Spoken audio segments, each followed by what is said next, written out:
नमस्कार दोस्तों, स्वागत है आपका हमारे YouTube चैनल पर। आज हम बात करेंगे भारत के एक बहुत ही महत्वपूर्ण पड़ोसी देश नेपाल में हो रहे घटनाक्रम की। नेपाल की उस छोटी सी आग की चिंगारी को जो जेन जी की आवाज़ बन चुकी है। नेपाल की सरकार ने कभी सपने में भी नहीं सोचा होगा कि एक सोशल मीडिया बैन करना उनके लिए इतना भारी पड़ेगा। नेपाल में सरकार ही बदल जाएगी। कलयुग में जहाँ सोशल मीडिया हमारी ज़िंदगी का इतना महत्वपूर्ण हिस्सा है, वहाँ नेपाल सरकार ने 26 प्लेटफॉर्म्स पर बैन लगा दिया था। लेकिन ये बैन सिर्फ एक ट्रिगर था नेपाल के खिलाफ इतने बड़े प्रोटेस्ट का। असल में ये प्रोटेस्ट भ्रष्टाचार, नेपोटिज्म और आर्थिक असमानता के खिलाफ एक बड़ा विद्रोह था। लगभग 19 जानें चली गई, सैकड़ों घायल हो गए। होम मिनिस्टर और कुछ महत्वपूर्ण मंत्रियों समेत पीएम केपी शर्मा ओली ने भी अपना इस्तीफा दे दिया है। राष्ट्रपति रामचंद्र पौडेल ने इस्तीफा स्वीकार भी कर लिया है और नया लीडर अपॉइंट करने की प्रक्रिया भी शुरू हो गई है। नेपाल की राजनीति में इतना बड़ा भूचाल आया हुआ है, इसका भारत पर क्या असर पड़ेगा? क्या ऐसी आग कभी भारत में भी लग सकती है? क्या यूएसए इसमें शामिल है? आज के इस स्पेशल एपिसोड में जानेंगे हर पॉइंट को डिटेल में। साथ ही लेटेस्ट अपडेट्स और मिनिस्टर्स के घरों पर हमले, कर्फ्यू की एक्सटेंशन और रेजिग्नेशंस के बारे में बात करेंगे। चलिए शुरू करते हैं। दोस्तों, सबसे पहले समझते हैं कि नेपाल में आखिर चल क्या रहा है। ये प्रोटेस्ट सोमवार से शुरू हुए और जेन जी ने सड़कों पर उतरकर सरकार के खिलाफ आवाज उठाई। हुआ क्या कि 4 सितंबर 2025 को नेपाल सरकार ने Facebook, Instagram, WhatsApp, YouTube, Twitter यानी एक्स समेत 26 सोशल मीडिया प्लेटफॉर्म्स पर बैन लगा दिया था। सरकार ने इसके पीछे की वजह बताई कि ये कंपनियां नेपाल के कम्युनिकेशन मिनिस्ट्री में रजिस्टर्ड नहीं है। लेकिन यह बैन नेपाली युवाओं के लिए एक बहुत बड़ा मोटिवेशन बना ये विद्रोह करने का। सोमवार को काठमांडू में हजारों जेन जी यानी 18 से 25 साल के युवा सड़कों पर उतर आए। ये युवा स्कूल कॉलेज की यूनिफॉर्म में थे और राष्ट्र ध्वज लहरा रहे थे और प्ले कार्ड्स लेकर विद्रोह कर रहे थे। इन प्ले कार्ड्स पर मेजरली यही लिखा हुआ था कि भ्रष्टाचार को बंद करिए, सोशल मीडिया को नहीं। Unban social media. वे संसद भवन की तरफ बढ़े, बैरिकेड्स तोड़े और अंदर घुस गए। पुलिस ने पानी की बौछारें, रबर बुलेट्स, टीयर गैसेज और यहाँ तक कि लाइव फायरिंग भी की। नतीजा ये हुआ कि कम से कम 19 जवान जाने चली गई, 400 से ज्यादा लोग घायल हो गए।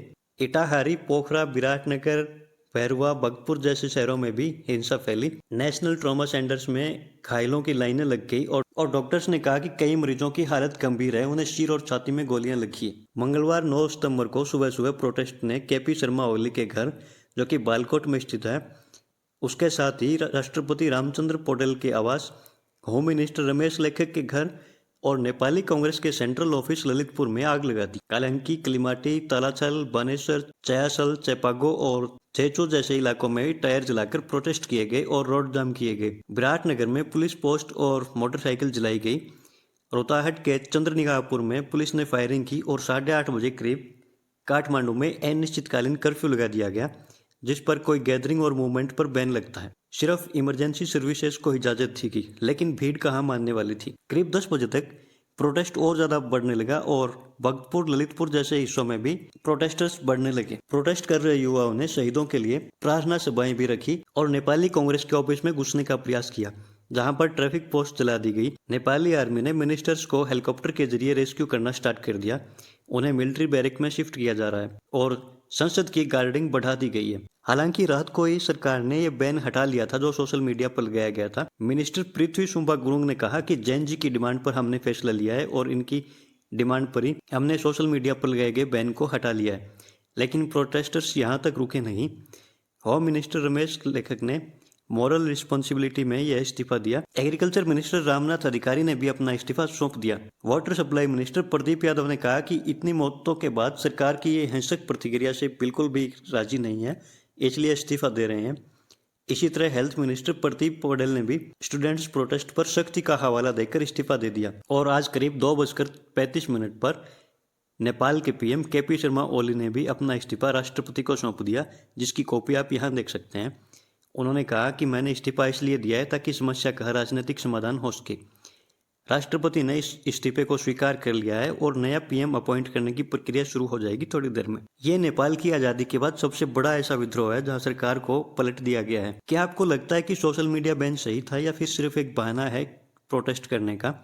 आप कमेंट्स में बता सकते हैं। अब बात करते हैं कि सोशल मीडिया बैन लगाया क्यों गया था और हटाया क्यों गया, इसके पीछे की असल कहानी क्या। अब सवाल यह है कि सरकार को क्या जरूरत पड़ी कि अचानक से यूट्यूब, फेसबुक जैसे नेसेसरी एसेंशियल ऐप्स भी बैन कर दिए गए। नेपाल सरकार का कहना था कि 2023 के सोशल मीडिया डायरेक्टिव्स के तहत हर प्लेटफॉर्म को लोकल रजिस्ट्रेशन, लोकल ऑफिस खोलना और डेटा लॉस से कंप्लाई करना था। वहां की सुप्रीम कोर्ट ने भी ये ऑर्डर दिया था। 28 अगस्त को केपी शर्मा गवर्नमेंट ने 7 दिन का अल्टीमेटम दिया था, लेकिन फेसबुक, इंस्टाग्राम जैसी कंपनियां नहीं मानी और सरकार ने कहा कि ये प्लेटफॉर्म्स नेपाली कानून का पालन नहीं कर रहे हैं, फेक न्यूज और फ्रॉड्स फैला रहे हैं। नेपाल में लगभग 90% आबादी इंटरनेट यूज करती है और करीब 13 से 14 मिलियन यूजर्स फेसबुक के हैं।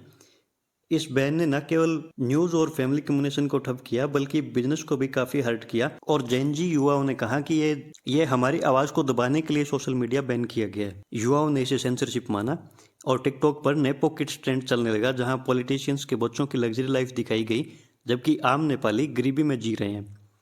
बैन ने इस आग को और ज्यादा भड़का दिया। प्रोटेस्टर्स ने कहा यह हमारी आवाज दबाने की कोशिश है। सोमवार शाम तक ही बैन हटा दिया गया क्योंकि हिंसा भड़क चुकी थी।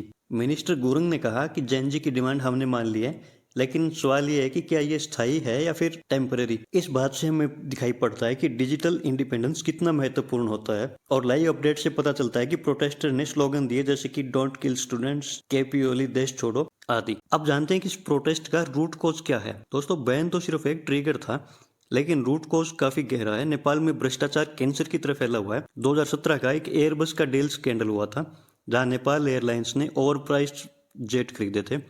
इसमें काफी मिनिस्टर्स और पूर्व मिनिस्टर्स पर केस लगे थे, लेकिन आज तक कोई सजा नहीं हुई है। दूसरा बड़ा कारण है नेपोटिज्म। नेपोटिज्म भी इसका एक बहुत बड़ा कारण है। पॉलिटिशियंस के बच्चे लग्जरी कारें, विदेशी लाइफस्टाइल दिखाते हैं, जबकि 30 से 40% युवा नेपाल के बेरोजगार हैं। प्रति व्यक्ति आय सिर्फ $1300 है, लेकिन एलिट क्लास इनका बहुत अमीर है। जैन जी नेपाल के लगभग 40% पॉपुलेशन है जो कि डिजिटल नेटिव है, यानी कि ये इंटरनेट पर ऑनलाइन रहते हैं, इंटरनेट का यूज करते हैं। टिकटॉक, रेडिट पर नेपो किड्स का हैशटैग चलने लगा, ऐसा कैंपेन ये चला रहे थे। ये पहली बार है जब नेपाली यूथ ने सड़कों पर इस तरह से मोबिलाइज किया है और उन्होंने पॉलिटिकल पार्टियों और उनके यूथ विंग्स को दूर रहने को कहा। हामी नेपाल नाम के एक संगठन ने प्रोटेस्ट कॉल दिया था। ये एक एनजीओ है जो डिजास्टर रिलीफ करता है, लेकिन लगता है कि इस बार तो इसने पूरा डिजास्टर ही ला दिया है। इसने युवाओं को मोबिलाइज किया।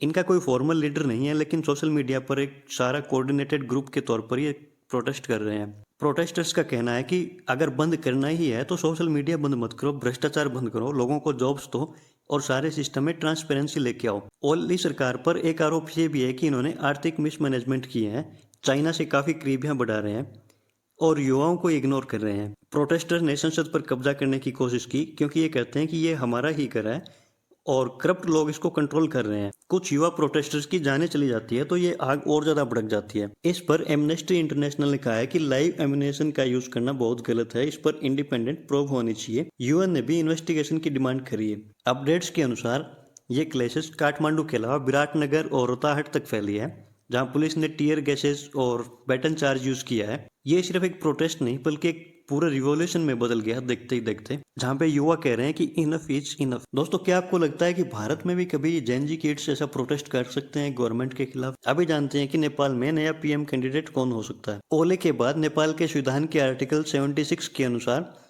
राष्ट्रपति ही नए पीएम को अपॉइंट करता है। इनमें से पीएम कैंडिडेट शेर बहादुर देवबा, जो नेपाली कांग्रेस के चीफ हैं, ये गठबंधन में शामिल थे, या फिर पुष्प कमल दहला जो प्रचंडा के नाम से विख्यात है, माओइस्ट नेता है। ये नेपाल के पहले भी पीएम रह चुके हैं। लेकिन जेनजी इन सबसे संतुष्ट नहीं है और कह रहे हैं कि युवा पीढ़ी को कोई युवा नेता ही चाहिए। तो most likely Gen Z mayor Balendra Shah को ही इंटरम पीएम देखना चाहते हैं। ये काठमांडू से मेयर हैं और युवाओं ने इन्हें एज ए हीरो प्रोजेक्ट किया हुआ है, तो ये ही नेपाल के अगले पीएम बनेंगे। ओली ने आज 6 बजे ऑल पार्टी मीटिंग बुलाई हुई थी, लेकिन इससे पहले ही इन्हें लगभग 2:30 बजे इस्तीफा दे दिया है, तो अब नया पीएम ही कोई मीटिंग वगैरह कर पाएगा। होम मिनिस्टर रमेश लेखक ने सोमवार को मॉरल ग्राउंड पर इस्तीफा दिया था। मंगलवार को एग्रीकल्चर मिनिस्टर रामनाथ अधिकारी ने कहा कि नागरिकों के शांतिपूर्ण प्रोटेस्ट के बजाय दमन, हत्याएं और फोर्स का यूज करना गलत है, इसलिए मैं रिजाइन कर रहा हूँ। इसके बाद water supply minister Pradeep Yadav ने भी रिजाइन कर दिया।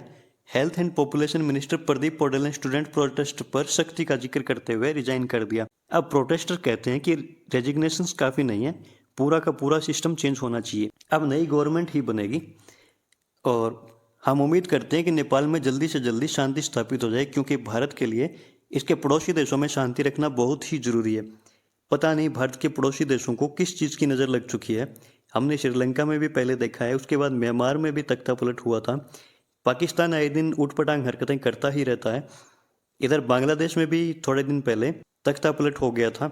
अफगानिस्तान का केस भी आपको पता है। तो लगभग लगभग भारत के सभी पड़ोसी देश आए दिन ऐसे ही उत्पात मचा रहे हैं अपने ही देश में। एक कारण ये भी है कि नेपाल भारत के साथ लगभग 1751 किलोमीटर की लंबी बॉर्डर शेयर करता है। तो नेपाल में शांति भारत के लिए बहुत ही महत्वपूर्ण है और ये बॉर्डर ओपन बॉर्डर है।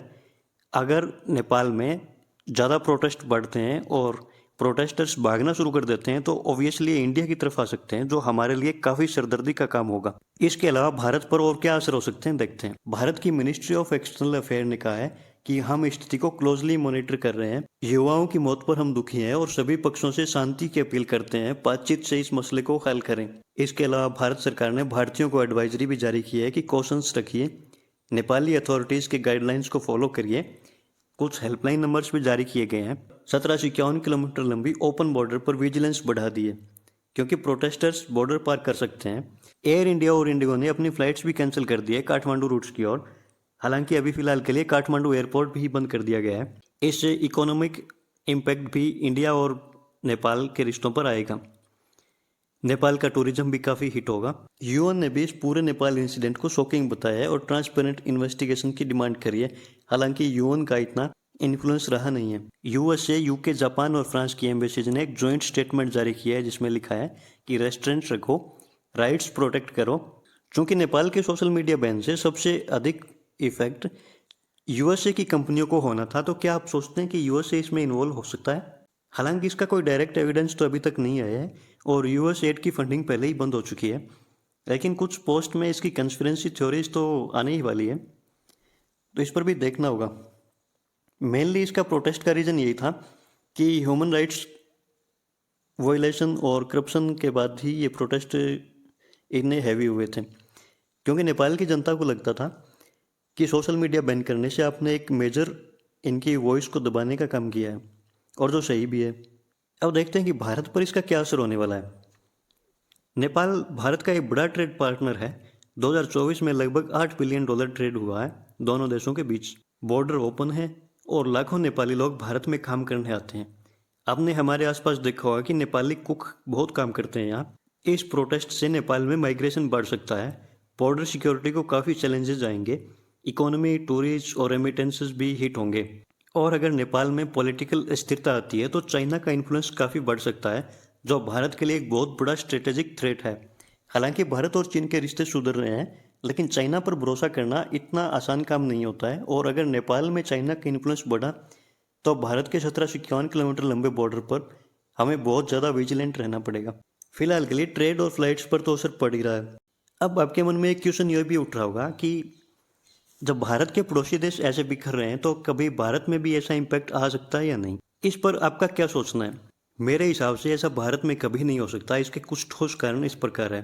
पहला तो ये कि जेन जी तो हमारे भी यहाँ बहुत बड़ी संख्या में है और ऑनलाइन भी है, क्योंकि इंटरनेट जियो के आने के बाद हर किसी के हाथ में पहुँच चुका है।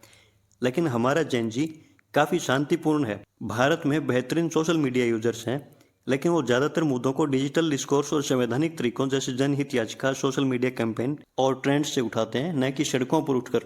दूसरा कि हमारा लोकतंत्र काफ़ी मजबूत है और न्याय व्यवस्था में भी हमें अभी तक विश्वास है। हमारी एक बहुत बड़ी संख्या होने के कारण हम लोग इकट्ठा नहीं हैं और अलग अलग मुद्दों पर बंटे हुए हैं। इसीलिए तो विभिन्नता में एकता है, चाहे सांस्कृतिक हो चाहे सामाजिक हो।